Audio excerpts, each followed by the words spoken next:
Alors bonjour Memona Interman. Bonjour.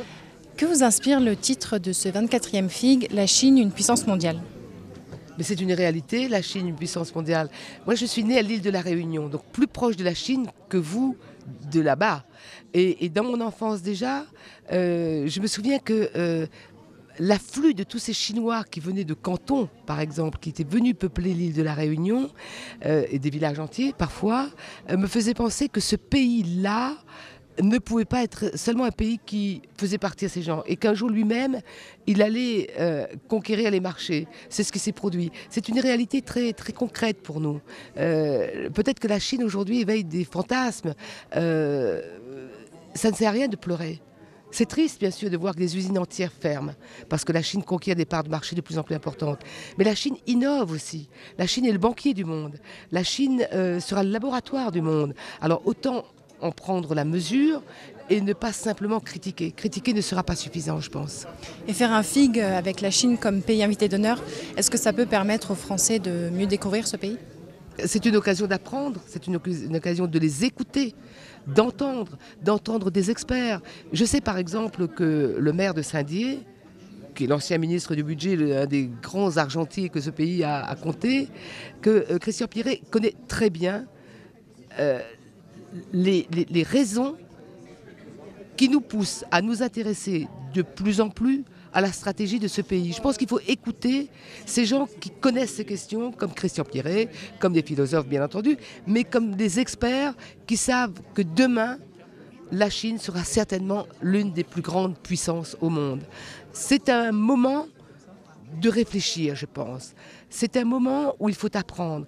Et le FIG offre une occasion exceptionnelle de découvrir des facettes que nous ne connaissons pas bien. Et vous êtes l'invité d'honneur de ce salon du livre. Est-ce que c'est un bon cru selon vous, cette année?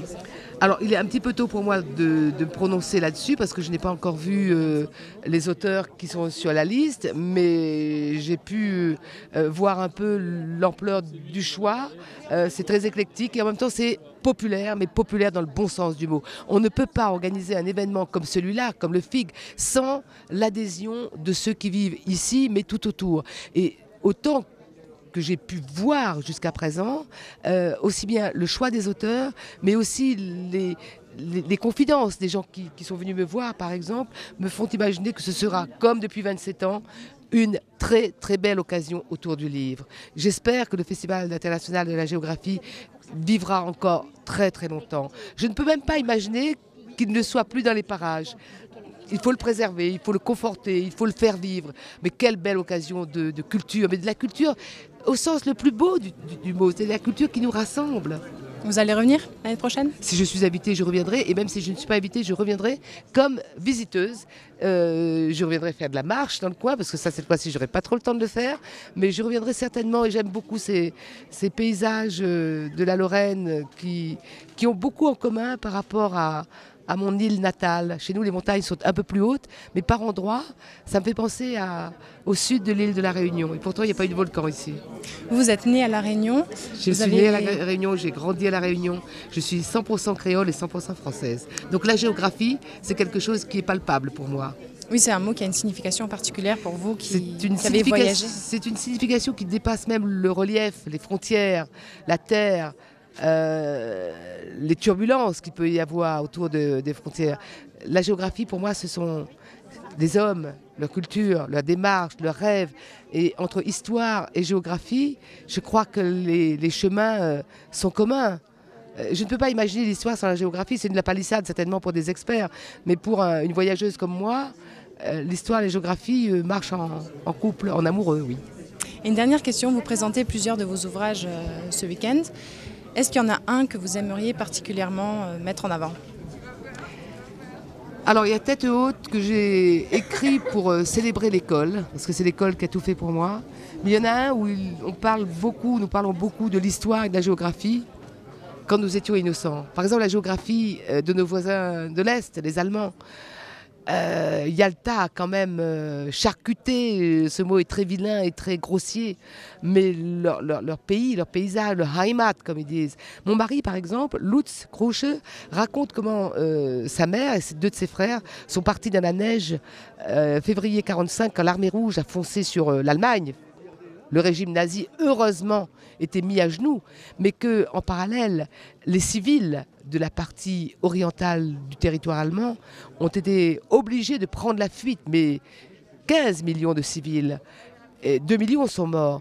Et là encore, la frontière, la géographie était si intimement liée à l'histoire qu'on ne peut pas parler de ce temps-là sans parler des frontières. Ce qui serait bien aujourd'hui, c'est que dans l'Europe d'aujourd'hui, on ait le courage, que les Polonais par exemple aient le courage de dire que 30% de leur territoire, de la géographie, viennent de l'Allemagne, que leurs églises, leurs bibliothèques, leurs villes ont été construites dans cette partie-là de la Pologne par les Allemands.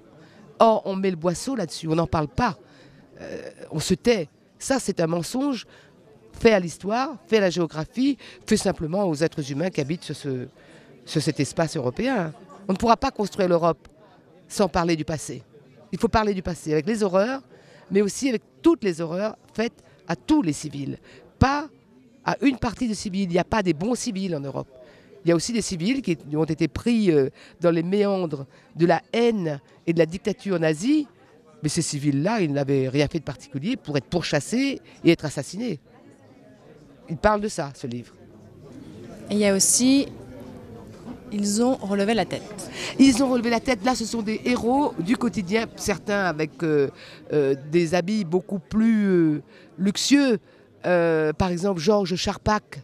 Georges Charpak, ce prix Nobel de physique, mais lui aussi pouvait témoigner des turbulences de l'histoire et des frontières.